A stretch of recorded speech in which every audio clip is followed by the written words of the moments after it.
Ini bernama Firhan, eh, tinggalnya di Badan-Badan. Eh, kepada beliau, falyatafaddal mashkur. Baik, barakallahu fiik. Bismillahirrahmanirrahim. Assalamualaikum warahmatullahi wabarakatuh. Alhamdulillah, alhamdulillah hamdan katsiran thayyiban mubarakan fih, mubarakan alaih kama yuhibbu rabbuna wa yarda. Wa usalli wa usallim ala nabiyina al-karim Muhammadin wa ala alihi wa ashabihi wa man tabi'ahum bi ihsanin ila yaumiddin. Saudara-saudaraku kaum muslimin dan kaum muslimat rahimani wa rahimakumullah. Alhamdulillah, Allah Subhanahu wa taala dengan kemudahannya, dengan rahmatnya, dengan taufiknya dan hidayahnya, Allah Subhanahu wa taala memudahkan kita untuk memberikan sedikit waktu yang Allah Subhanahu wa taala titipkan kepada kita untuk mengenal Allah, mengenal syariatnya, dan mengenal nabinya, Nabi Muhammad sallallahu alaihi wasallam. Dan Allah Subhanahu wa taala telah menjadikan Nabi kita sallallahu alaihi wasallam sebagai suri tauladan yang paling terbaik untuk kita. Apakah hubungan kita dengan Allah Subhanahu wa taala ataukah hubungan kita dengan manusia dan makhluk-makhluk Allah yang lainnya? Sehingga firman Allah Subhanahu wa taala dalam Al-Qur'an, "Laqad kana lakum fi Rasulillah uswatun hasanah." Sungguh telah ada pada diri Nabi sallallahu alaihi wasallam suri tauladan yang paling terbaik untuk kita, bukan hanya berkaitan antara hubungan kita dengan Allah Subhanahu wa taala, bagaimana beliau beribadah, bagaimana beliau sholat, bagaimana beliau berpuasa, bagaimana beliau haji, ya bagaimana beliau salat malam, bagaimana beliau berzikir, tetapi cakupannya lebih luas daripada itu. Itu bagaimana menjadi seorang suami yang baik, menjadi seorang ayah yang baik, menjadi seorang tetangga yang baik, menjadi seorang teman yang baik, menjadi seorang masyarakat yang baik, yang menjadi seorang pekerja yang baik. Itu semuanya telah dicontohkan dan telah diajarkan oleh Nabi kita sallallahu alaihi wasallam. Dan kita diperintahkan oleh Allah Subhanahu wa taala untuk masuk ke dalam Islam secara totalitas. Tidak mengambil sebagian daripada ajaran Islam, kemudian kita meninggalkan sebagian ajaran yang lainnya. Kita mengambil cara Nabi Shallallahu Alaihi Wasallam beribadah dan kemudian kita meninggalkan ya cara Nabi Shallallahu Alaihi Wasallam bergaul, berakhlak. Tentunya tidak. Tapi kita menjadikan diri kita untuk menghambakan diri kepada Allah dan masuk ke dalam Islam secara totalitas. Allah Subhanahu wa taala mengatakan dalam ayatnya, ya ayyuhalladzina amanu dukhulu fis silmi kafah. Wahai manusia seluruhnya, wahai orang-orang beriman, masuklah kalian ke dalam Islam secara totalitas, secara keseluruhan.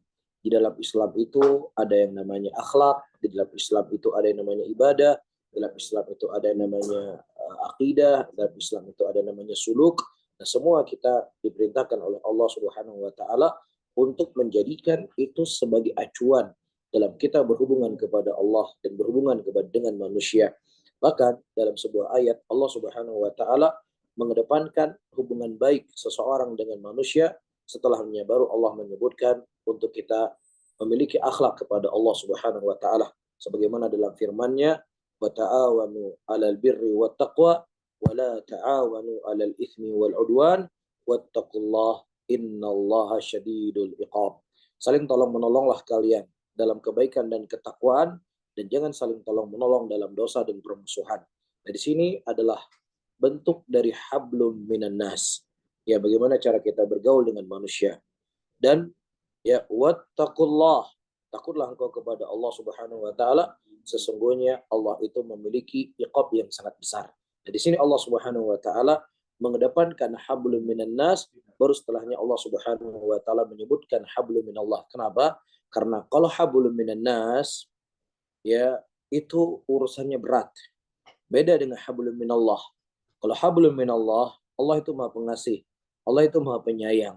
Allah Subhanahu wa taala akan mengampuni dosa hamba-hambanya. Ya, tetapi berbeda dengan urusannya kita dengan manusia. Ya, urusan dengan manusia tidak akan selesai dengan kita bertobat kepada Allah Subhanahu wa taala semata sampai kita melakukan sesuatu yang dengannya kita bisa menyelesaikan urusan kita dengan manusia. Ya, contohnya, misalnya, ya seseorang lupa untuk dia sholat, ya maka dia boleh sholat kapan dia ingat.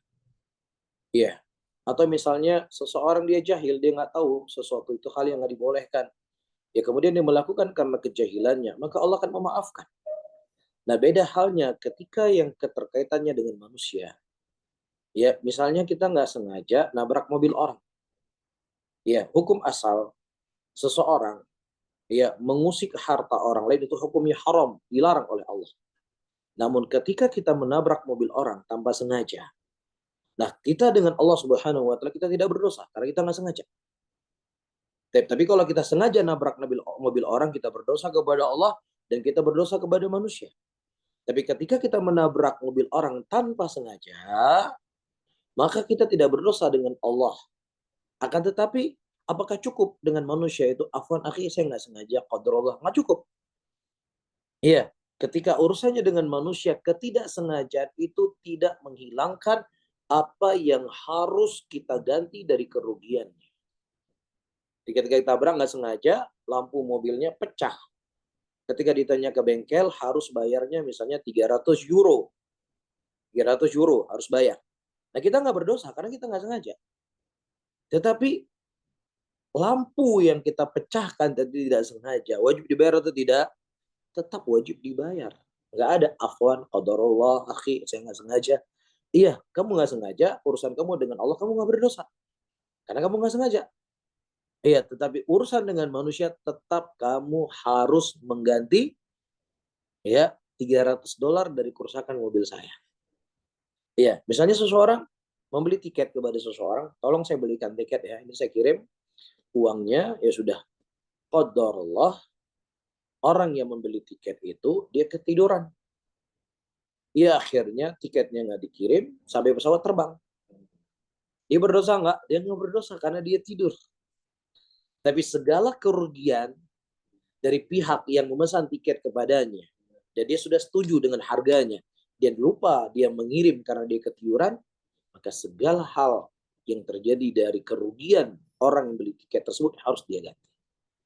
Jelas ya? Jadi urusan dengan manusia itu lebih berat daripada urusan seseorang dengan Allah karena Allah itu Maha Pengasih, Allah Subhanahu wa taala Maha Penyayang. Makanya dalam sebuah hadis Rasulullah dalam dua hadis Nabi Shallallahu alaihi wasallam menyebutkan satu seseorang yang dia mendatangkan dosa yang dosanya itu 99 catatan amalan kejelekan. Setiap satu catatan amalan kejelekan sejauh mata memandang. Subhanallah. Ketika ditimbang dengan kalimat la ilaha illallah. Sampai dia berkata, ya Allah, apa satu kartu ini dibandingkan dengan dosa yang begitu banyak? Kemudian ketika ditimbang, ternyata kalimat la ilaha illallah lebih berat di sisi Allah, Allah mengampuni dosanya dan masukkan di dalam surga. Tapi sebaliknya, ada orang-orang yang dia menjaga hubungan baik dia dengan Allah, dia puasa, dia sholat, dia zakat, dia haji, dan seterusnya dari kebajikan-kebajikan. Tapi ketika dia tidak menjaga hubungan baik dengan manusia, dia menzalimi manusia, dia memfitnah manusia, ya dia tangannya membunuh manusia dan lain sebagainya. Kemudian amalan yang begitu banyak tersebut ternyata ditransfer semuanya oleh Allah Subhanahu wa taala kepada orang yang dia zalimi. Nah, ketika orang dia zalimi itu masih banyak lagi, maka Allah Subhanahu wa taala memberikan dosa orang yang terzalimi kepada dia. Sehingga yang tadinya dia membawa amalan begitu banyak akan bisa mengantarkan dia ke dalam surga, tapi justru sebaliknya dia terseret ke dalam neraka karena dia tidak menjaga hubungan baik dia dengan manusia. Ya, maka di sini dua hal harus seimbang. Dalam arti kata, seseorang harus menjaga hubungan baik dia dengan Allah dan juga harus menjaga hubungan baik dengan manusia. Dan dari sisi lain kita juga nggak setuju. Kita nggak setuju cara orang-orang Barat berpikir, ya atau orang-orang yang teracuni dengan pemikiran Barat.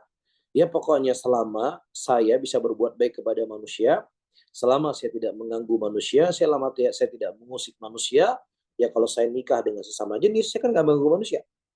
Saya nggak merusak orang lain. Ya, saya mau mabuk, saya mau berzina, dan lain sebagainya, saya mau kumpul kebo. Kan nggak ada urusan, saya nggak merugi kamu. Ya, maka kita juga nggak sepakat dengan hal yang seperti ini. Ya, karena hubungan baik engkau dengan manusia yang engkau menjaga dan tidak mengusik manusia, Tetapi ketika engkau tidak menjaga hubungan baik engkau dengan Allah, tidak beriman kepada Allah, tidak beriman kepada Rasul, maka tidak ada sesuatu kebaikan yang dia akan bisa berdiri di situ. Nah, sementara pondasi kebaikan itu ya adalah iman kepada Allah Subhanahu wa taala dan iman kepada Rasul sallallahu alaihi wasallam. Ya, jadi kita tidak sepakat dengan pihak yang A dan kita juga tidak sepakat dengan pihak yang B. Oleh karena itu teman-teman, jangan terlalu euforia, jangan terlalu kagum kepada orang-orang kafir yang mungkin mereka punya akhlak dan attitude yang sangat baik. Ya, ketika mereka bergaul dengan manusia, kemudian mata kita hanya tertuju dengan masalah ini, sementara kita nggak melihat dia tidak beriman kepada Allah, dia tidak beriman kepada Rasul. Ya, dan ini kriminal yang jauh lebih besar ya daripada zina itu sendiri, daripada mendolimi manusia itu sendiri, dan seterusnya. Ya, makanya Islam menawarkan kepada kita dua hal, yaitu hubungan baik kita dengan Allah Subhanahu wa taala dan hubungan baik kita dengan manusia. Bisa dipahami ya? Baik. Kemudian permasalahan selanjutnya saya akan membaca beberapa hadis dari Nabi Shallallahu Alaihi Wasallam akan pentingnya akhlak dan pentingnya adab dalam Islam itu sendiri. Baik. Di antaranya hadis yang datang dari Abu Hurairah radhiyallahu taala anhu wardahu, diriwayatkan oleh Al-Imam Bukhari rahimahullahu taala, Nabi Shallallahu alaihi wasallam mengatakan, innama bu'ithtu liutammimas salihal akhlaq. Maaf, hadisnya diriwayatkan Imam Ahmad. Ya, hanya saja Rasulullah mengatakan dengan kalimat innama. Inna huruf taukid, kemudian ketika ditambah huruf ma itu menunjukkan kepada pembatasan. Artinya aku ini hanya diutus oleh Allah Subhanahu wa taala untuk memperbaiki yang namanya akhlak. Ingat, memperbaiki akhlak bukan hanya akhlak dengan manusia saja, atau ingat, tidak hanya memperbaiki akhlak dengan Allah saja, akan tetapi memperbaiki akhlak seorang hamba dengan Rabb-nya, dan juga memperbaiki akhlak ya seorang hamba dengan hamba Allah Subhanahu wa taala. Itu yang diinginkan dalam hadis ini. Dan juga datang hadis dari ya Abdullah ibnu Abbas radhiyallahu taala anhu, ya, di mana Nabi Shallallahu alaihi wasallam menyebutkan sebagaimana dikeluarkan oleh Imam Bukhari dalam sahihnya, ra'aituhu ya'muru bimakarimil akhlak. Hanya saja aku melihat Nabi Shallallahu alaihi wasallam memerintahkan untuk kemuliaan dari akhlak itu sendiri. Bahkan Abdullah bin Salam, seorang pendeta Yahudi yang berasal dari kota Madinah, ya, dia berdoa kepada Allah agar Allah memanjangkan umurnya agar bisa bertemu dengan Nabi Muhammad SAW yang akan hijrah ke kotanya. Sehingga cerita, ketika Nabi SAW mendatangi kota Madinah dan kemudian dia menghampiri Nabi SAW dan beliau menceritakan kalimat yang pertama aku dengar dari Nabi SAW. Pada waktu itu Nabi berkata, ya ayyuhan nas, wahai manusia, afshus salam, sebarkan salam, ya, berikanlah makanan kepada orang yang membutuhkan, dan sambunglah tali silaturahmi, dan sholatlah engkau di malam hari ketika manusia dalam keadaan tertidur, engkau akan ya masuk ke dalam surganya Allah Subhanahu wa taala. Subhanallah. Ya, Nabi SAW ketika membangun sebuah peradaban, ya, setelah beliau diusir dari kota Mekah dan beliau masuk ke kota Madinah, dimulai oleh Nabi SAW adalah untuk menjaga akhlak, untuk menjaga budi pekerti, untuk berbuat baik kepada manusia. Ini menunjukkan ini sesuatu yang sangat penting. Maka Nabi SAW menyebutkan hadis yang diriwayatkan oleh Imam Tirmidzi rahimahullah, khairukum, sebaik-baik kalian adalah orang yang paling baik akhlaknya. Dan juga disebutkan di dalam Sahih Bukhari, Nabi mengatakan di antara orang yang paling kucintai di antara kalian adalah ahsanukum akhlaqa, adalah orang yang paling baik akhlaknya di antara kalian, kata Nabi SAW.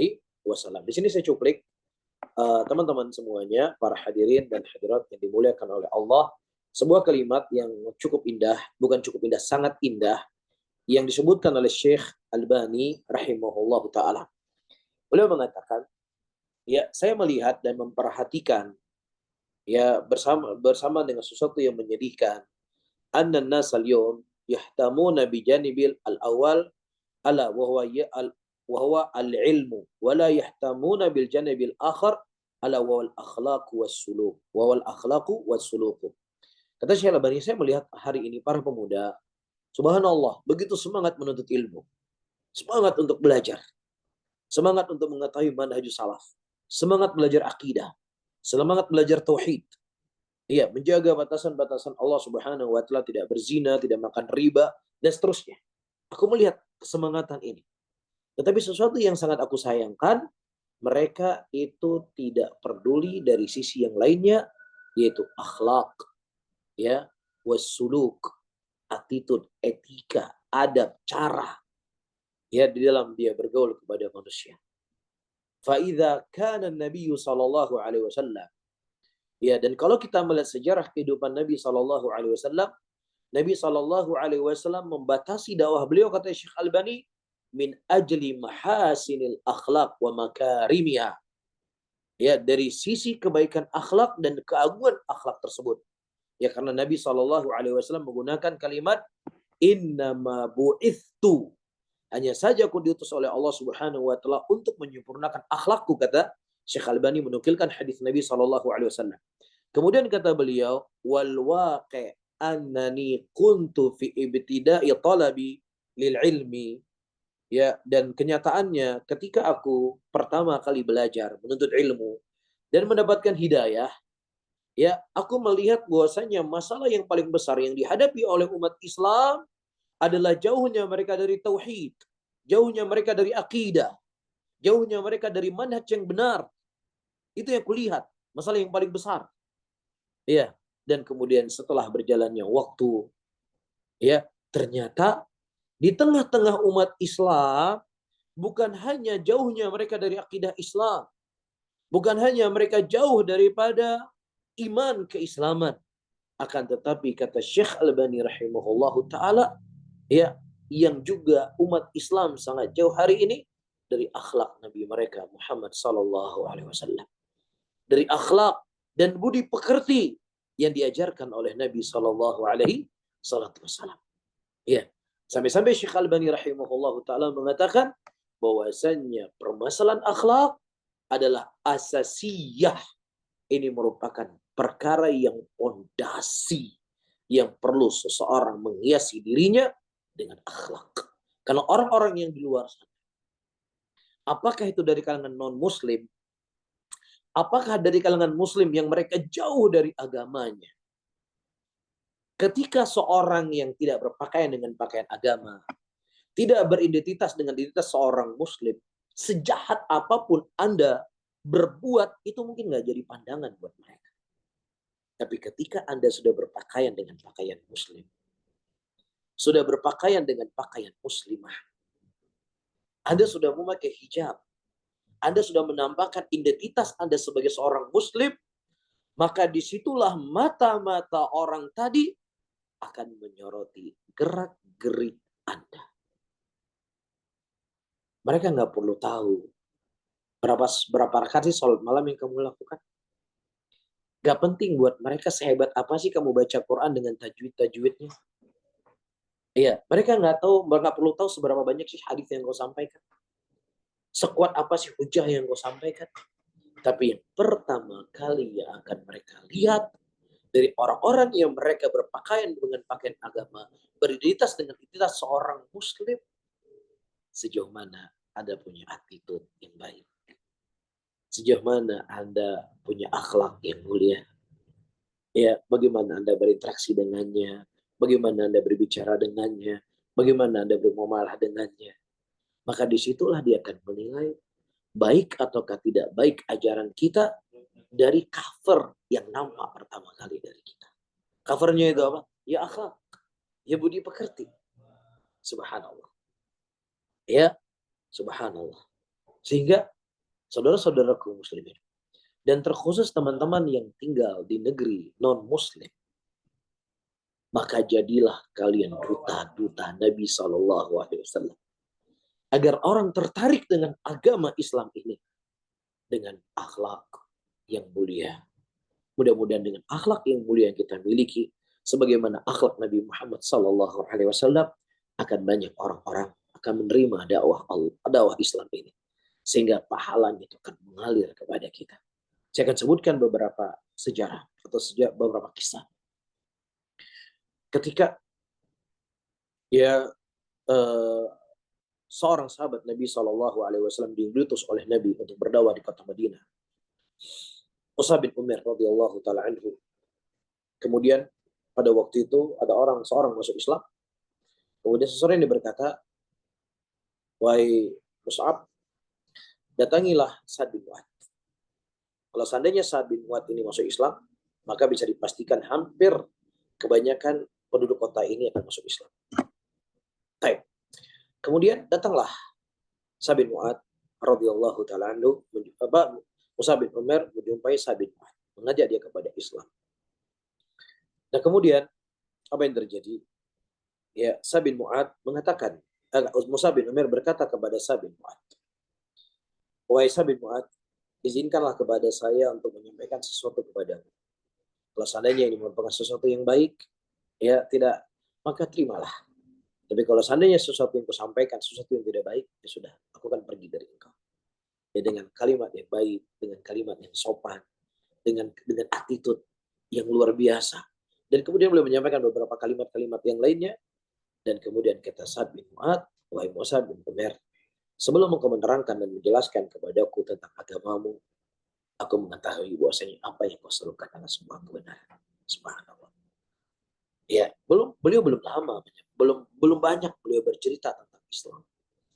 Tapi attitude, etika, dan cara beliau bernegosiasi membuat tertarik orang-orang yang tadinya mereka enggan untuk masuk Islam. Kisah yang kedua adalah kisah Nabi kita Muhammad SAW. Ketika Thumamah, seorang tokoh dari tokoh musyrikin yang sangat benci dengan Islam, sangat benci dengan Nabi Muhammad SAW, dan sangat benci dengan kota Madinah.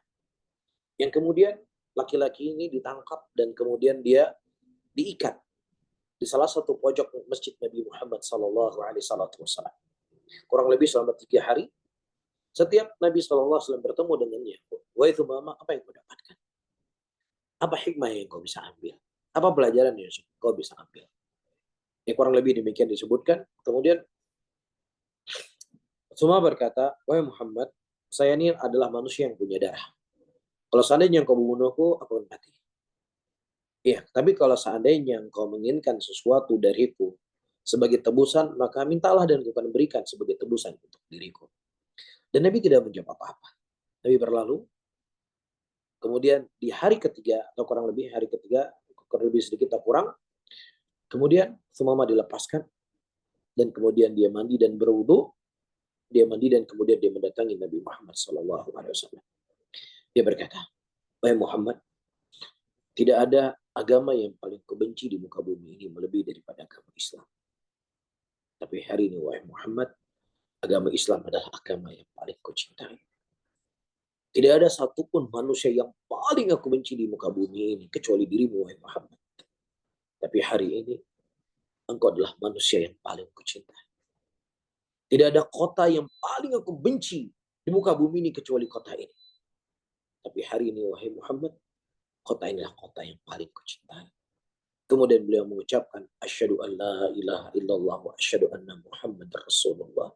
Ayyuhal muslimun wal muslimat." Seseorang yang sangat benci dengan Nabi Muhammad SAW, sangat benci dengan Islam, sangat benci dengan kota Madinah. Tapi subhanallah, hanya beberapa hari dalam keadaan diikat di masjid Nabi SAW, beliau melihat akhlaknya Rasulullah, melihat akhlaknya para sahabat Nabi Muhammad SAW, melihat ketenangan dalam kehidupan mereka. Kemudian Allah Subhanahu wa taala membuka hatinya dan kemudian dia masuk ke dalam agama Allah Subhanahu wa taala. Saya ulangi kembali para hadirin dan hadirat, wahai saudara-saudaraku muslimin yang mencintai Nabi, yang mencintai Islam, yang mencintai dakwah yang mulia ini. Inilah kita sebagai duta-duta yang akan menyebarkan agama Allah Subhanahu wa taala, karena akhlak adalah cover yang pertama kali yang seseorang akan melihat apa yang kita seru, ya baik akhlak kita kepada mereka, maka akan baiklah ya pandangan mereka apa yang kita serukan. Tapi kalau seandainya kita tidak punya akhlak dan perangai yang baik, maka sebatas itulah dia akan memandang apa yang kita serukan adalah sesuatu yang tidak baik. Ya, kemudian selanjutnya saya baca sedikit lagi ya. Ketika Rasulullah Shallallahu Alaihi Wasallam mendapatkan wahyu pertama kali, beliau mendapatkan wahyu pertama kali, dan kemudian beliau mendatangi Khadijah radhiyallahu taala istri beliau. Kemudian ya para hadirin dan hadirat yang dimuliakan oleh Allah, ya beliau mengatakan selimuti aku, selimuti aku, selimuti aku. Kemudian Nabi SAW dan Khadijah radhiyallahu taala anha mengatakan kepada Nabi Shallallahu Alaihi Wasallam, wahai Muhammad Sallallahu Alaihi Wasallam, Allah tidak akan pernah menyanyiakan engkau. Ya Allah Subhanahu Wa Taala akan selalu membantu engkau. Kenapa? Karena engkau adalah orang yang suka menyambung tali silaturahmi. Engkau orang yang suka memberikan makanan kepada manusia. Engkau suka membantu orang yang fakir. Engkau suka membantu orang yang membutuhkan. Subhanallah. Semua yang disampaikan oleh Khadijah radhiyallahu taala anha adalah bekal yang sangat penting ya yang dijadikan oleh Nabi Shallallahu Alaihi Wasallam untuk beliau memulai dakwahnya beliau tersebut. Subhanallah. Ya, wallahu taala alam bisawab, sebagaimana yang kita diskusi dengan Eki, ya kita mungkin materinya tidak terlalu panjang ya, tapi kita bagi setengah-setengah, setengah kita untuk memberikan mukaddimah pentingnya akhlak ya, dan setengahnya lagi mungkin waktunya panjang ya, kita akan berdiskusi dari pertanyaan-pertanyaan yang masuk, tentunya sebatas kemampuan yang saya ketahui, dan saya tidak dibebani oleh Allah apa yang saya tidak ketahui. Yang ini menunjukkan bahwa seseorang ketika dia memandang ajaran Islam, dia tidak memandang dari perangai orang Islam itu sendiri, tetapi yang paling utama yang harus dia pandang adalah ya asas yang dijadikan sebagai ajaran dalam Islam itu sendiri. Nah, kita sebagai seorang Muslim jangan sampai dikarenakan jauhnya akhlak kita dari akhlak Nabi kita Muhammad SAW yang kemudian orang akan lari daripada Islam, akan lari daripada kebaikan. Dan itu telah diisyaratkan oleh Nabi SAW, sesungguhnya ada di antara kalian yang akan membuat orang-orang itu lari dari kebaikan. Nah, wallahu taala alam. Mungkin mukadimah kajian kita di awal kajian kita, mudah-mudahan bermanfaat untuk saya sendiri dan juga kepada hadirin dan hadirat semuanya. Barakallahu fikum. Waalaikumsalam barakallahu Ustaz. Masya Allah, ternyata materi hari ini sangat melekat dalam kehidupan kita sehari-hari sebagai seorang Muslim, bagi yang menetap di negeri Muslim dan non-Muslim. Bahkan tadi Ustaz Zuna sempat menyampaikan tentang pentingnya belajar akhlak dan adab sebelum mempelajari sebuah ilmu ya, agar kita bisa menghormati dan menghargai guru sebelum kita mempelajari ilmu tersebut. Selanjutnya saya akan membacakan pertanyaan yang sudah masuk sebelumnya. Bismillahirrahmanirrahim. Assalamualaikum warahmatullahi wabarakatuh. Ustadz, izin bertanya, apakah hukumnya berjabat tangan sambil sedikit membungkukkan badan tanpa ada niatan untuk merendahkan diri kepada selain Allah? Atau sekedar penghormatan? Atau seperti adat Jawa gitu, Ustadz? Baik, Kemudian yang berikutnya, pernah beberapa kali diingatkan kepada orang lain yang lebih muda agar tidak membungkuk saat salaman, namun tetap saja. Apakah berdosa kita mengayunkan tangan ke atas jidat atau bibir kayak gitu ya, Ustaz, mencium gitu ya, eh, agar orang lain tersebut tidak membungkuk saat cium baik. tangan. Jazakallah khair, Ustaz. Allah barakallahu fik. Pertama, para hadirin dan hadirat yang dimuliakan oleh Allah, Nabi kita Muhammad SAW telah mengajarkan para sahabatnya dan telah mengajarkan kepada kita semuanya melalui hadis-hadis yang beliau sampaikan. Di antara hal yang beliau katakan, yang beliau ajarkan kepada kita semuanya untuk memuliakan orang tua dan menyayangi anak kecil. Bahkan Nabi SAW mengatakan bukan dari golongan kami yang mereka tidak memuliakan orang tua dan tidak menyayangi anak kecil. Ini menunjukkan bahwasannya Islam telah mengatur kepada kita dengan aturan yang sangat jelas, aturan yang sangat gamblang, bagaimana cara kita memuliakan orang-orang yang lebih tua daripada kita. Nah, bersama dengan itu kita ketahui ada sahabat-sahabat yang kecil, yang kemudian ada juga sahabat-sahabat yang tua. Tapi bersama dengan itu, sepengetahuan yang kita ketahui, tidaklah mereka memuliakan orang-orang tua tersebut dengan membukukan jalan ketika mereka berjalan, atau membukukan badan mereka ketika mereka salaman, atau yang semisalnya. Itu sepengetahuan yang kita ketahui. Bahkan Syekhul Islam Ibnu Taimiyah rahimahullahu taala pernah boleh ditanya tentang permasalahan ini, ya, dan kemudian beliau berkata, adapun membungkuk ketika memberikan penghormatan itu dilarang sebagaimana disebutkan dalam riwayat Tirmidzi dari Nabi Shallallahu Alaihi Wasallam. Mereka bertanya tentang seseorang ketika ketemu saudaranya, dia menundukkan, membungkukkan badannya. Maka beliau menjawab, tidak boleh. Karena ruku dan sujud tidak boleh dilakukan kecuali terhadap Allah Azza wa Jalla. Meskipun ini dilakukan sebagai penghormatan, bukan sebagai bentuk pengagungan, hanya penghormatan saja. Tidak dibolehkan, kata Syekhul Islam, pada syariat selain kita, sebagaimana kisah Nabi Yusuf alaihissalam. Ya, adapun Nabi Yusuf dia sujud kepada bapaknya, dia melihat bahwa saudara-saudara sujud kepadanya, maka ini merupakan syariat Nabi terdahulu dan itu bukanlah menjadi syariat Nabi kita. Ya, syariat kita, karena dengan diutusnya Nabi Muhammad SAW, ya seluruh syariat-syariat Nabi terdahulu itu sudah terhapus, kecuali sesuatu yang diikrarkan oleh Nabi SAW. Dan kemudian Syekhul Islam Ibnu Taimiyah rahimahullahu taala berkata, sementara dalam syariat kita tidak boleh bersujud kecuali kepada Allah, bahkan terdapat larangan berdiri sebagaimana penghormatan sebagaimana dilakukan oleh orang kafir antara satu dengan yang lainnya. Bagaimana dengan ruku dan sujud, begitu juga ruku yang kurang termasuk dalam larangan ini. Kemudian beliau juga berkata, menundukkan kepala kepada pembesar, baik dari kalangan syekh atau lainnya, atau mencium tanah dan semisalnya, maka hal ini tidak ada perbedaan lagi di antara para imam dalam pelarangannya. Bahkan hanya sekedar membungkukkan dengan punggung untuk selain Allah Azza wa Jalla, maka itu dilarang. Dalam sebuah kisah disebutkan Musnad Mu'ad bin Jabal radhiyallahu taala anhu, beliau pada waktu itu pergi ke negeri Syam dan kemudian beliau mendapatkan orang-orang Syam mereka ruku dan sujud kepada nabi-nabi mereka. Ya, dan kemudian setelah beliau tiba di kota Madinah, kemudian Mu'ad bin Jabal radhiyallahu taala anhu beliau sujud kepada Nabi sallallahu alaihi wasallam, kemudian ditegur oleh Nabi sallallahu alaihi wasallam, dan kemudian Mu'ad bin Jabal mengatakan bahwasanya mereka mengkhabarkan kepada kami bahwasanya ini merupakan ajaran nabi-nabi terdahulu dalam memuliakan orang tua mereka, dalam memuliakan orang mulia dari antara mereka. Kemudian kata Nabi itu berbohong, mereka dusta, ya. Kemudian Nabi sallallahu alaihi wasallam mengatakan, kalau seandainya aku boleh memerintahkan seseorang untuk sujud kepada yang lainnya, maka aku akan perintahkan seorang suami, seorang istri sujud kepada suaminya. Wallahu taala alam bisawab. Barakallahu fikum. Adapun mencium tangan, tidak ada masalah mencium tangan orang lebih tua, mencium tangan guru, tidak ada masalah selama itu sebagai bentuk penghormatan, bukan sebagai pengagungan. Wallahu a'lam bishawab.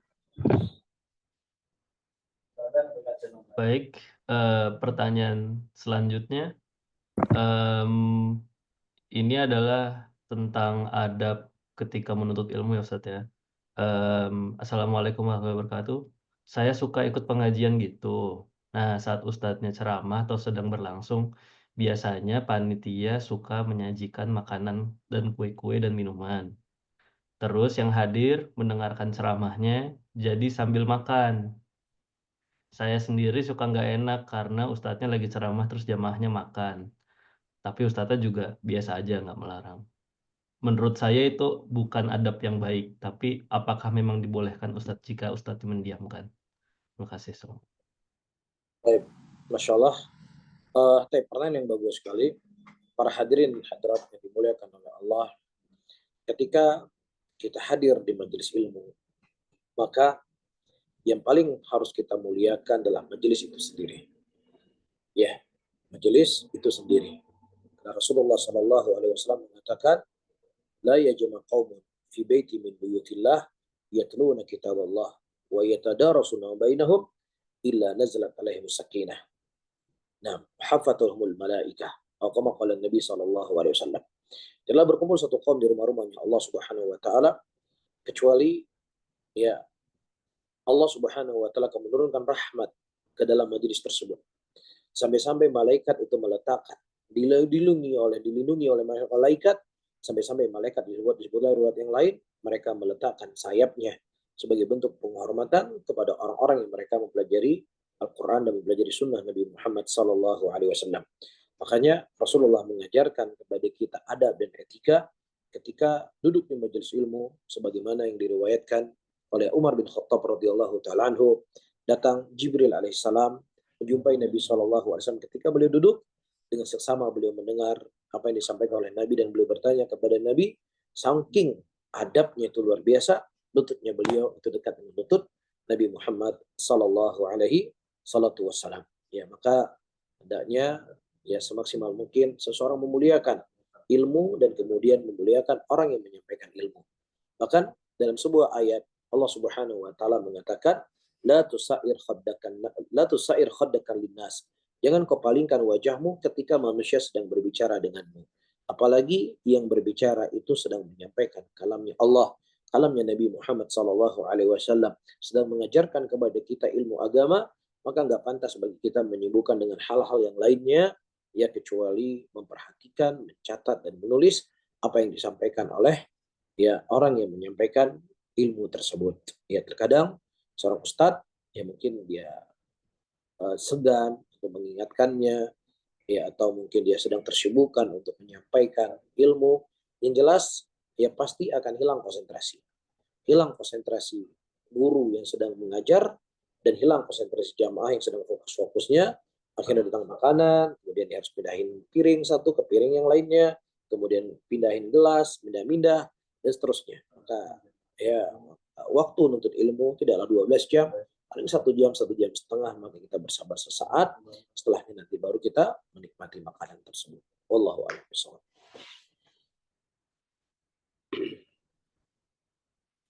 Alhamdulillah, telah terjawab pertanyaan kedua. Pertanyaan selanjutnya Ustadz, bagi pertanyaan ini ada 2 pertanyaan, tapi saya hanya membacakan pertanyaan yang terkait dengan adab ya Ustadz, insyaallah. Ada pertanyaan, seringkali sikap atau akhlak kita itu lebih baik kepada orang lain ketimbang dengan orang-orang yang terdekat. Ya, Bagaimana caranya agar sikap kita itu bisa lebih baik terhadap orang yang terdekat, Ustaz, atau baik. keluarga? Konsep di dalam agama Islam, ya semakin orang itu dekat dengan kita, maka semakin kita harus berbuat baik kepadanya. Kita harus berbuat baik kepada semua orang. Ya, tetapi berbuat baik kepada orang yang terdekat dengan kita itu harus lebih.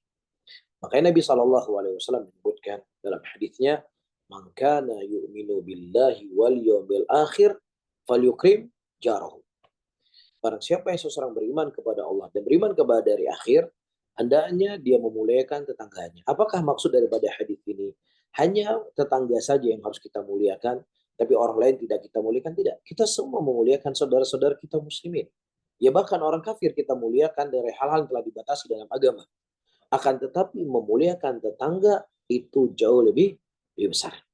Ya, sebagaimana kita haram berbuat zalim kepada manusia dan berbuat zalim kepada tetangga itu dosanya jauh lebih besar daripada kita berbuat zalim kepada yang bukan tetangga kita.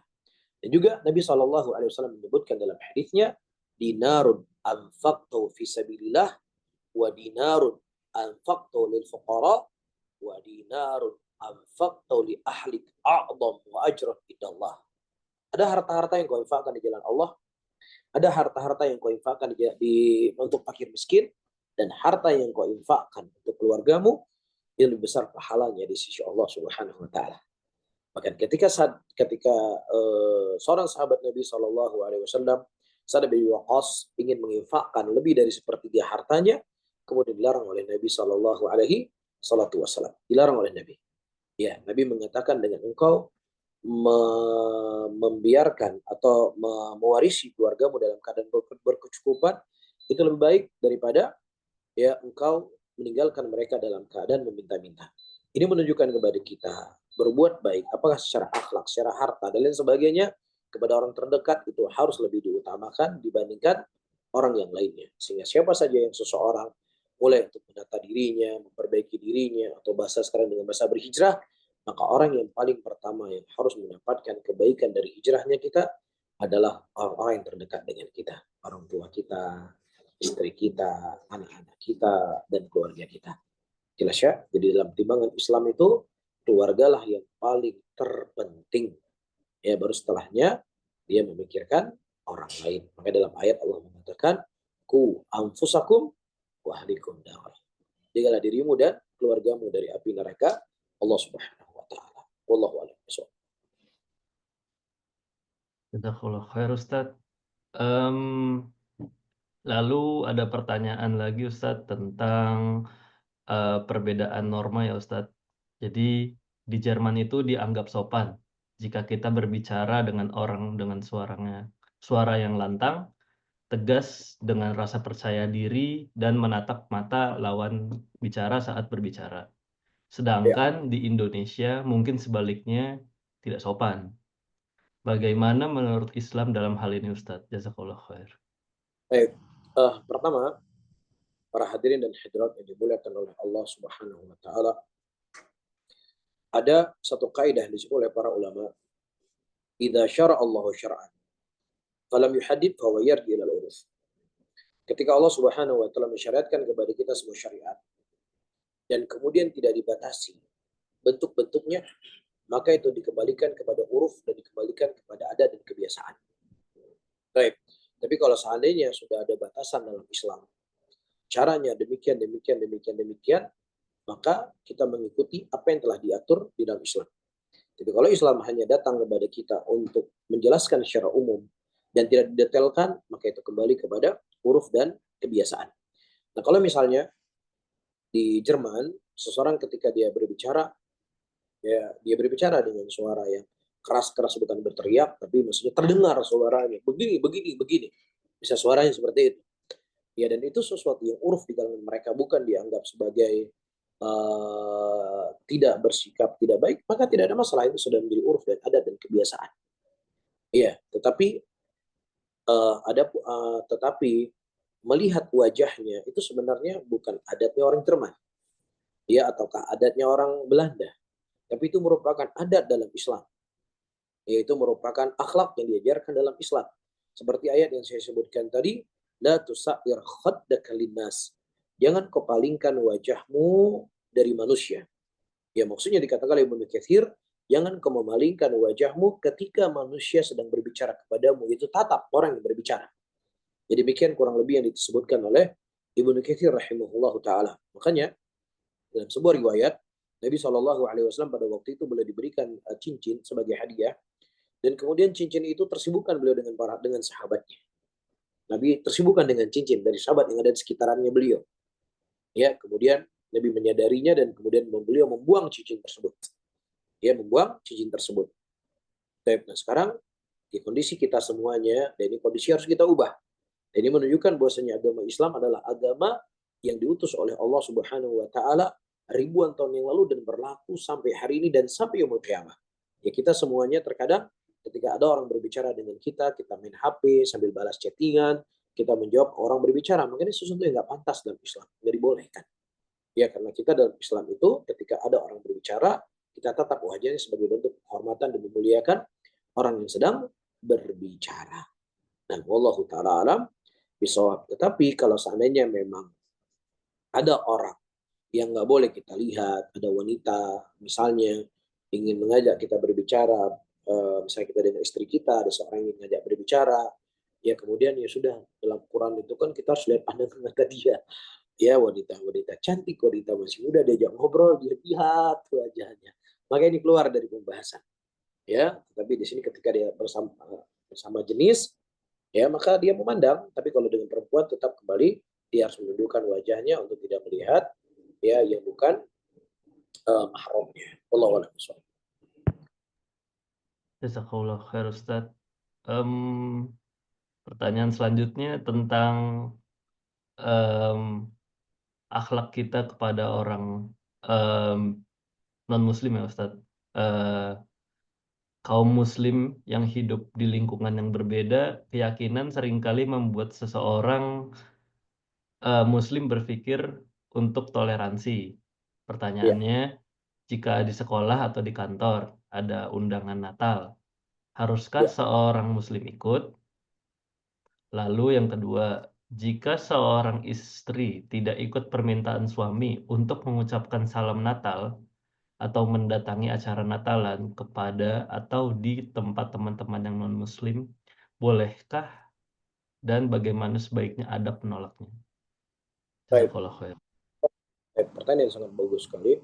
Perlu kita ketahui, agama Islam, agama yang didatangkan oleh Nabi Shallallahu Alaihi Wasallam adalah agama yang samahah, agama yang sangat toleransi, agama yang sangat menginginkan kebaikan kepada seluruh makhluk Allah Subhanahu Wa Taala. Dan tidak ada agama yang lebih toleransi dibandingkan agama Islam. Ribuan tahun yang lalu Allah Subhanahu Wa Taala mengatakan wa ta'amul ladzina utul kitaba hilul lakum. Makanannya alul kitab itu halal buat kalian. Ya, halal kita boleh makan makanan alul kitab. Dan juga Nabi Allah Subhanahu Wa Taala sebagai bentuk toleransi mengatakan ya bahwasannya bolehnya bagi seorang muslim laki-laki menikahi seorang wanita dari kalangan ahlul kitab. Baik.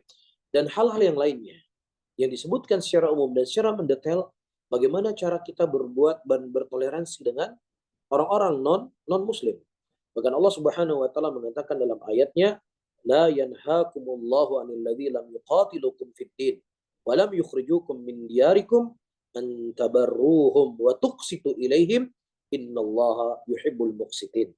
Allah nggak pernah melarang kalian berbuat baik, berbuat adil kepada orang-orang kafir yang tidak mengusir kalian, yang tidak memerangi kalian dikarenakan agama, berbuat baiklah kepada mereka, sesungguhnya Allah Subhanahu wa taala mencintai orang-orang yang berbuat kebaikan.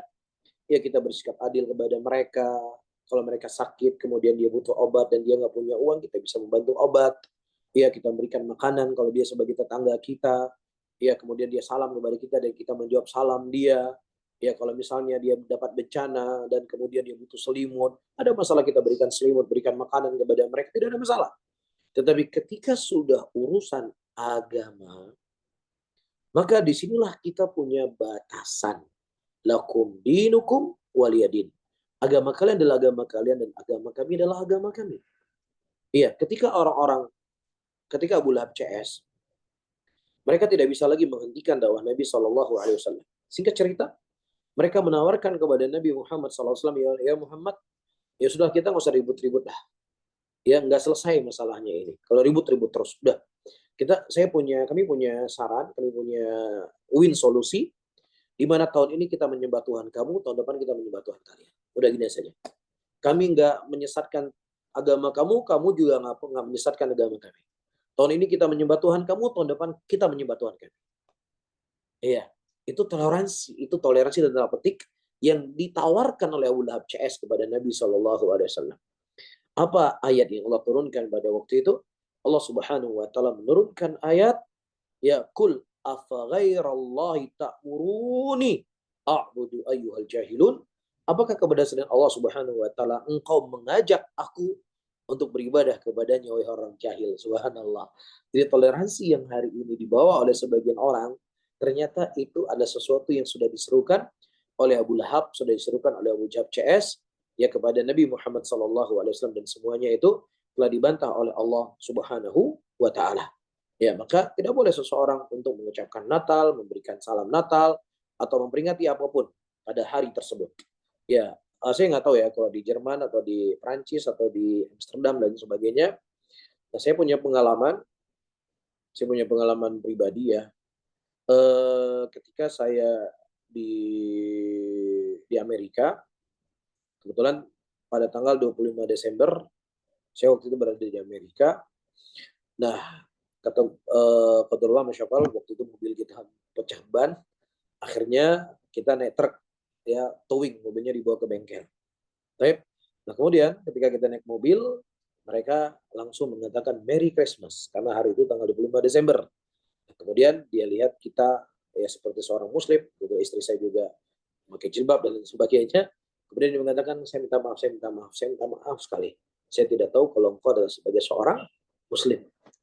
Ya, nah jangan sampai ya orang kafir lebih tahu batasan-batasan agamanya dia dan agama kita daripada orang Islam itu sendiri. Yang kemudian kita dipaksa untuk mengucapkan selamat Natal, menjawab Natal, dan kalau tidak menjawab Natal dan memberikan menjawab Natal dan memberikan ucapan selamat Natal, maka kita dianggap sebagai intoleransi. Ya mungkin orang seperti ini perlu belajar sama orang kafir bagaimana cara bertoleransi.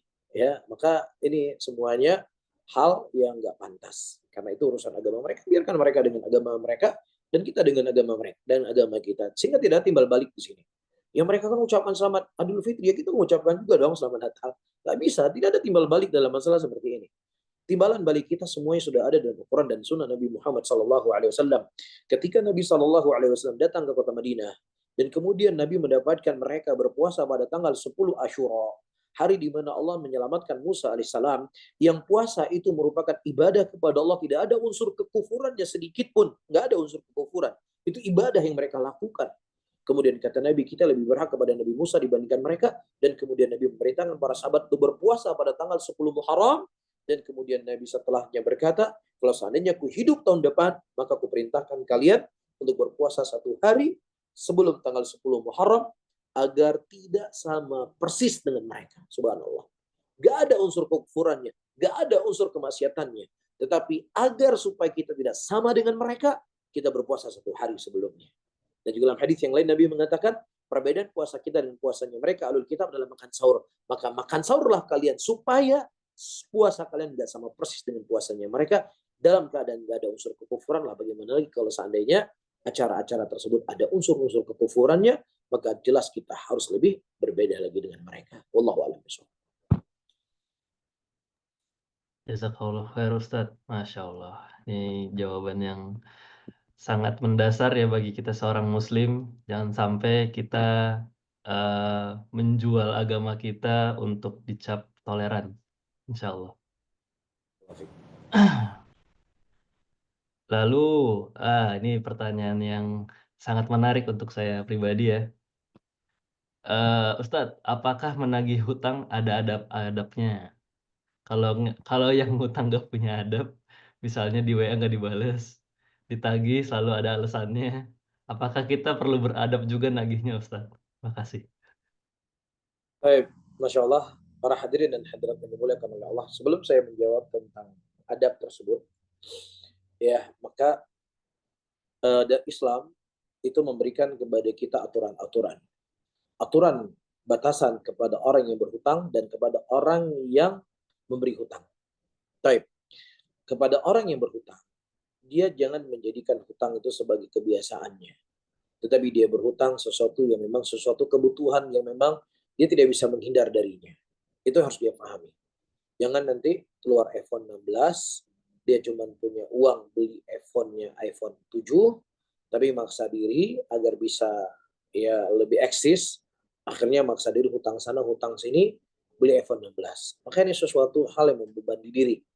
Ya, kita ingin hidup tenang, dan cara hidup tenang agar kita semaksimal mungkin untuk menjauh dari hutang, kecuali hal yang memang kita penting untuk berhutang. Baik.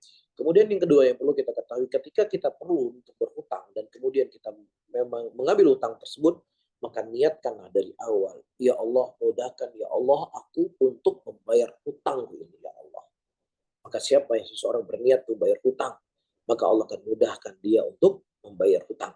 Dalam sebuah hadis Nabi SAW mengatakan, cukuplah seseorang itu dikatakan zalim ketika dia punya ya uang, namun dia tidak mau membayar hutang. Kadang itu wataknya manusia. Watak manusia ya, pokoknya ada uang langsung saya bayar. Tapi ketika uangnya sudah ada di tangan, ini sudah di tangan ini. Iya, dia bisa bayar hutang sana, bayar hutang sini. Disitulah kadang-kadang manusia akan berat untuk mengeluarkan uang yang sudah dipegang di tangannya. Makanya Nabi menghukumi zalim, zalim, zalim bagi orang yang punya kemampuan bayar hutang, kemudian dia tidak bayar hutang. Nah, kepada orang yang memberikan hutang, maka dia perlu menyadari Ya, seorang muslim dengan muslim yang lainnya, seorang manusia dengan manusia yang lainnya, itu saling membutuhkan. Orang yang berilmu, dia dibebani, akan ditanya-tanya dengan ilmu. Orang yang kaya juga dibebani dengan kekayaannya. Orang hutang sana, orang fulan minta hutang, itu sudah nasib jadi orang kaya. Iya, sebagaimana orang punya kelebihan, sudah nasib dia punya, ya kerjanya seperti itu pasti akan dibebani sama manusia. Itu nggak mungkin tidak. Iya, maka dalam konsep Islam kita tidak hanya berbicara keuntungan duniawi, maka kita juga berbicara keuntungan akhirat. Maka dalam Islam itu nggak boleh seseorang berhutang kemudian dia bungakan. Tetapi Allah Subhanahu wa taala melalui lisan Rasulnya memberikan janji setiap orang yang memberikan hutang, maka setiap hari dia mendapatkan pahala sampai orang itu membayar hutang. Iya, dan Islam menghasung seseorang ketika dia memberikan hutang ya untuk dia menghapus utang tersebut. Bukan sebuah kewajiban, tapi Islam menghasung ya apalagi orang-orang yang memang membutuhkan dengan uang tersebut. Dalam sebuah hadis Rasulullah Shallallahu alaihi wasallam menceritakan ada seorang laki-laki yang dia punya uang banyak dan dia punya seorang ajudan setiap tanggal untuk menagih hutang dia berkata kepada ajudannya ambillah orang yang uang daripada orang membantukan yang berhutang dan maafkanlah kepada orang yang tidak membayar hutang mudah-mudahan Allah memaafkan saya. Kemudian orang ini mati. Ketika dia mati Allah Subhanahu wa taala bertanya kepadanya apa kebaikan yang kamu punya?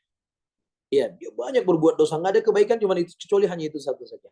Dia berkata, ya Allah aku tidak punya kebaikan ya Allah kecuali aku punya uang dan aku memberikan hutang kepada orang-orang. Dan aku mengatakan kepada ajudanku, kalau dia punya uang ambillah, dan kalau seandainya dia tidak punya uang maafkanlah, semoga Allah memaafkan aku. Kemudian kata Allah, dulu engkau telah memaafkan manusia, maka pada hari ini aku memaafkan engkau, dan kemudian subhanallah, Allah masukkan dia ke dalam surganya Allah Subhanahu wa taala. Iya, sehingga ini sesuatu yang sangat mulia, ini sesuatu yang sangat agung. Nah, ketika pemberi hutang dan memberikan hutang sama-sama menjaga adab dalam Islam, maka tidak akan ada masalah dalam permasalahan ini. Baik. Nah, sekarang bagaimana kondisinya ketika kita mendapatkan orang tersebut tidak membayar hutang?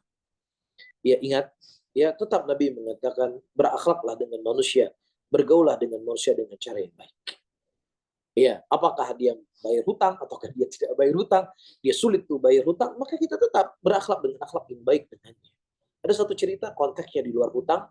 Syekh Muhammad bin Shalih Al-Utsaimin rahimahullah taala datangi oleh seorang badui dan kemudian badui itu minta uang kepada Syekh Al-Bani, kepada Syekh Ibnu Utsaimin. Dan kemudian Syekh Ibnu Utsaimin beliau tidak punya uang kecuali hanya beberapa riyal ada di kantongnya. Berikan kepada orang tadi. Kemudian orang tadi marah, si badui marah, kemudian dilemparlah uang di muka Syekh Muhammad bin Shalih Al-Utsaimin rahimahullah taala. Luar biasa ya. Nah, kemudian para hadirin dan hadirat ini dimuliakan oleh Allah, apa yang terjadi?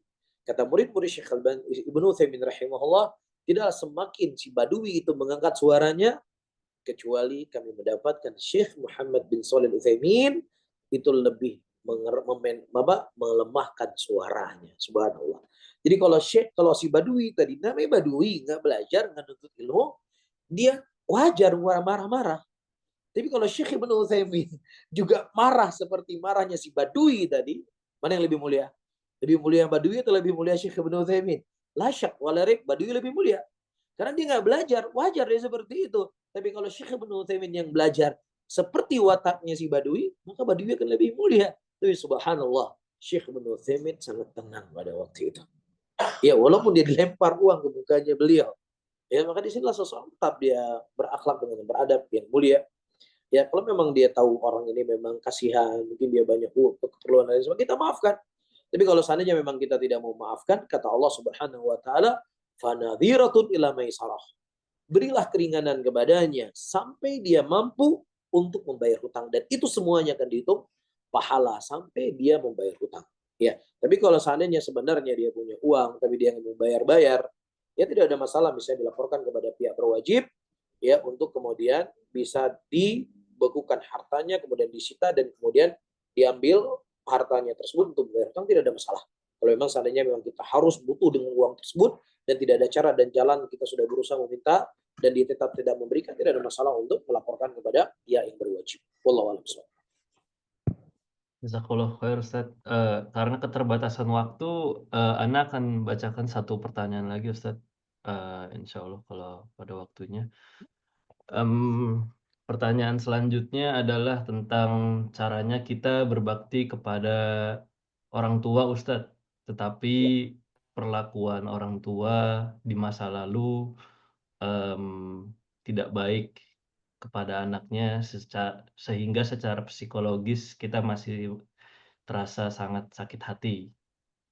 Bagi orang lain yang mempunyai orang tua yang baik, mungkin berbakti dan beradab kepada orang tua itu sangat mudah. Tetapi jika dibalik, jadi orang tuanya yang tidak baik, eee, tidak mudah Ustadz untuk melakukannya. Bagaimana caranya Ustadz? Masya Allah. Mohon Tapi, penjelasannya. barakallahu fiik. Perlu kita ketahui, ayat-ayat yang menunjukkan untuk kita berbakti kepada kedua orang tua kita, itu sifatnya adalah mutlak. Apakah orang tua kita berbuat baik kepada kita, ataukah orang tua kita tidak berbuat baik kepada kita? Iya, tetap kita sebagai seorang anak harus berbuat baik kepadanya. Allah menyebutkan dalam Al-Quran, وَقَضَى رَبُّكَ أَلَّا تَعْبُدُوا إِلَّا إِيَّهُ وَبِالْوَالِدَيْنِ إِحْسَانًا. Allah Subhanahu wa taala mewajibkan harus memerintahkan kepada kalian dalam beribadah kecuali hanya kepadanya, dan kepada kedua orang tua hendaknya kalian berbuat baik. Ini sifatnya mutlak. Tetap kita berbuat baik kepada kedua orang tua kita walaupun dia mendzalimi kita, walaupun dia tidak menjaga kita. Dan juga firman Allah Subhanahu wa taala, "Wala taqul lahuma uff." Tidak boleh engkau mengatakan kepada kedua orang tuamu. Apakah orang tua kita mukmin? Apakah orang tua kita kafir sekalipun? Apakah orang tua kita berbuat baik kepada kita dan tidak berbuat baik kepada kita? Tetap kita sebagai seorang anak harus berbuat baik kepadanya dan tidak boleh melawan dia. Taib. Dan hadis Nabi Shallallahu Alaihi Wasallam. Ya, ketika Rasulullah Shallallahu Alaihi Wasallam ditanya, "Ya Rasulullah, siapa orang yang harus saya berbuat baik kepadanya? Ibumu, ibumu, ibumu, dan bapakmu." Yang keempat baru Rasulullah mengatakan bapakmu. Dan ini juga sifat hadisnya mutlak. Apakah orang tua kita berbuat baik kepada kita atau orang tua kita tidak berbuat baik kepada kita? Tetap kita harus berbuat baik kepada mereka. Dan juga hadis Nabi Shallallahu Alaihi Wasallam. Ya, dengan seseorang dia memberikan segalanya untuk ibunya, untuk ayahnya, dia gendong ibunya sampai ke Mekah dan kemudian dia tawaf, itu juga belum bisa membayar apa yang telah ibunya lakukan dengan keluarnya dari perutnya. Ya, itu sesuatu yang gak bisa dibalas. Sakitnya mereka ketika mengeluarkan kita dari perutnya, teriakan mereka itu gak bisa dibalas dengan apapun. Sampai-sampai kata Nabi, kecuali kalau seandainya didapatkan orang tuanya menjadi budak, dan kemudian dia bebaskan orang tuanya, maka disitulah dia bisa membalas kebaikan orang tuanya. Dan itu sesuatu yang tidak mungkin. Dan penguat daripada ini semuanya adalah sebuah hadis datang dari Nabi SAW ketika ada seorang sahabat bertanya kepada Nabi, apakah saya harus berbuat baik kepada kedua orang tua saya ketika mereka berbuat zalim? Kemudian Nabi mengatakan, wa in dolama, walaupun kedua orang tuamu mendolimumu, tetap engkau harus berbuat baik kepadanya. Demikian aturan yang telah diatur dalam agama Islam. Nah, adapun si ayah dan ibu ketika dia menyanyiakan anaknya, dia tidak berbuat baik kepada anaknya, ya dia tidak menafkahi anaknya, dia akan berdosa dan dia akan bertanggung jawab di hadapan Allah. Adapun kita sebagai seorang anak, ya kita tetap menunaikan kewajiban kita sebagai seorang anak walaupun dia tidak memberikan haknya kepada kita. Karena konsep dalam Islam, hak dan kewajiban itu bukan kapan kamu memberikan hak kepada saya akan menunaikan kewajiban saya. Tapi ketika kamu tidak menunaikan hak untuk saya, maka saya tidak menunaikan kewajiban kepada Islam. Tidak mengenal konsep seperti ini. Ya, Islam mengenal konsep, apalagi orang tua dan suami dan istri, kita bertanggung jawabnya adalah kepada Allah. Allah memerintahkan saya untuk menjalankan kewajiban untuk istri, untuk anak-anak saya, untuk orang tua saya. Allah yang memerintahkan saya. Bukan ibu saya yang memerintahkan saya, Allah yang memerintahkan saya. Walaupun dia tidak berbuat baik kepada saya, walaupun dia tidak menunaikan haknya dia untuk saya, maka tetap saya sebagai seorang anak harus berbuat baik kepadanya. Makanya Islam itu adalah pengorbanan. Ibadah itu pengorbanan. Terkadang kita harus mengorbankan harta kita, terkadang harus mengorbankan nyawa kita, terkadang kita harus mengorbankan perasaan dan ego kita kepada Allah Subhanahu wa taala. Wallahu a'lam bishawab. Barakallahu fikum. Fiikum barakallahu Ustaz. Alhamdulillah, bagaimana Ustaz, masih ada waktu? Nah, boleh. Karena ikut aja. Di sini jam berapa sholatnya? Mmm, saya dapat waktu, oh sudah selesai. Baik Ustaz, saya tutup aja, Q&A-nya. Alhamdulillah, sudah selesai tanya jawabnya. Mungkin Ana bisa sedikit murojaah lagi materinya untuk hari Baik, ini, bahwa, Allah mengedepankan akhlak sesama manusia atau hablum minannas sebelum hablum minallah, tetapi kita juga tidak boleh, meninggalkan sama sekali hablum minallah. Seperti yang Ustadz tadi telah sampaikan bahwa, mmm, kita, atau orang-orang kafir yang ada di sini, eee, intinya mereka tidak mereka melakukan apa saja yang diharamkan oleh Allah selagi mereka tidak mengganggu orang lain ya, Ustaz, ya. Tapi hal itu juga tidak betul, karena balik lagi kita harus menyeimbangkan antara, hablum minallah dan hablum minannas itu sendiri, Ustaz. Betul, Ustaz? baik. Bet alhamdulillah. Mungkin sebelum kita tutup, Ustadzana bisa menyampaikan beberapa nasihat untuk kami yang tinggal di negeri, non-muslim ya, Ustadz, dan, menyampaikan sedikit nasihat kepada kita secara umum agar untuk menjadi, muslim yang baik, Ustaz. Baik, Tafadhol. barakallahu khairan. Ayo rahimani rahimakumullah. Ya, saya pertegas lagi, ya bukan berarti haknya Allah Subhanahu wa taala itu tidak dipentingkan, tidak. Haknya Allah Subhanahu wa taala di atas segalanya. Tapi Allah Subhanahu wa taala di sini mengedepankan haknya manusia agar seseorang itu berhati-hati dan tidak menyepelekan dan tidak menganggap kecil ya yang berurusan dan keterkaitan dengan manusia. Bahkan ridhonya Allah, kasih sayang Allah itu akan kita dapatkan bagaimana ketika kita bermuamalah dengan manusia. Maka itulah akan kita dapatkan dari Allah Subhanahu wa taala. Misalnya dalam sebuah hadis Rasulullah mengatakan, "Yarhamu man fil ardi, sayarhamukum fis sama."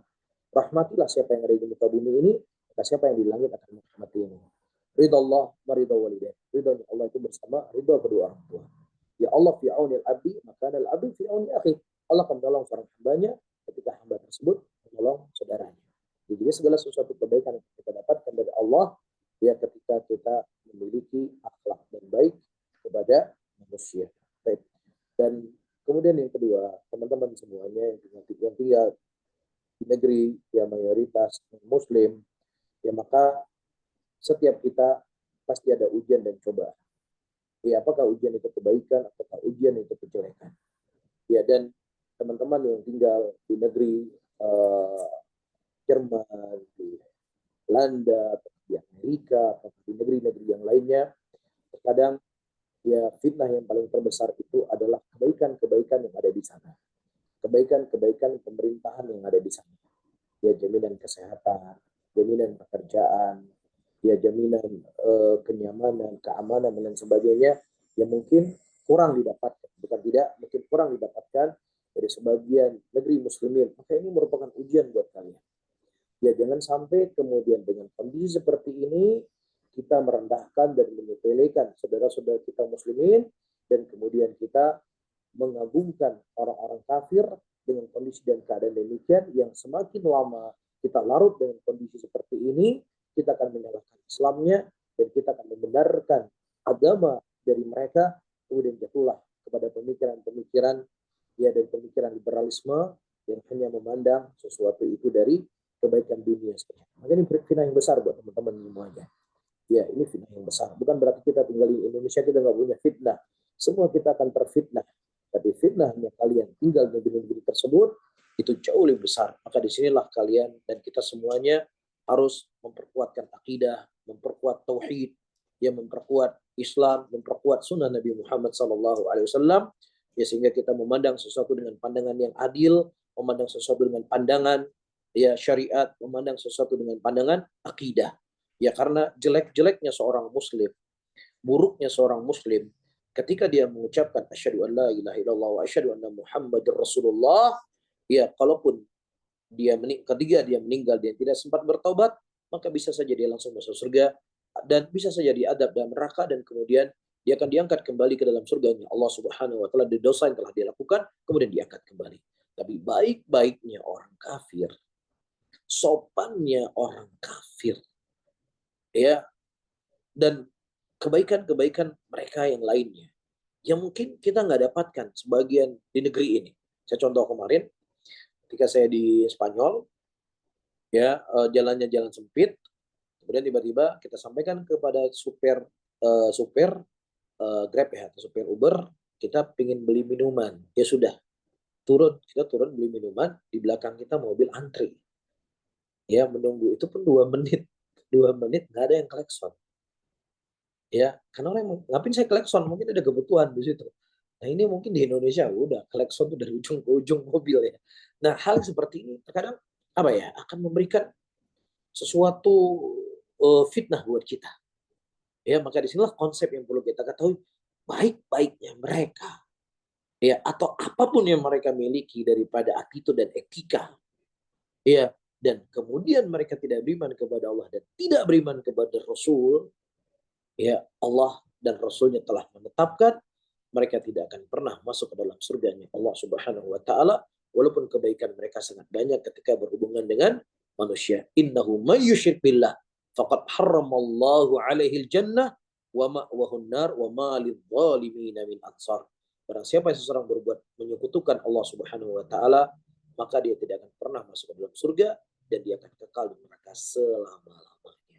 Ya, jadi ini yang perlu teman-teman yang ada di Jerman memahami kondisi ini, jangan sampai kemudian terbalik ya tanpa memandang hubungan seseorang dengan Allah Subhanahu wa taala. Wallahu alam bishawab. Barakallahu fikum.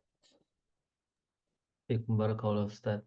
Jazakallah khairan katsira, Ustaz atas ilmu dan nasihatnya hari ini untuk kita semua. Bagi pertanyaan yang belum dibacakan jangan khawatir, akan kami simpan dan akan dijawab insyaallah pada, kesempatan di lain hari insyaallah. Barakallahu fikum. Mmm, Baiklah karena sudah di penghujung waktu, kita tutup kajian pada hari ini. Ana mohon maaf jika ada salah kata pada kajian hari ini, yang benar datangnya dari Allah dan yang salah datangnya dari syaitan dan saya sendiri. Wabillahi taufiq wal hidayah. Assalamualaikum warahmatullahi wabarakatuh. Warahmatullahi wabarakatuh. Ana izin ya.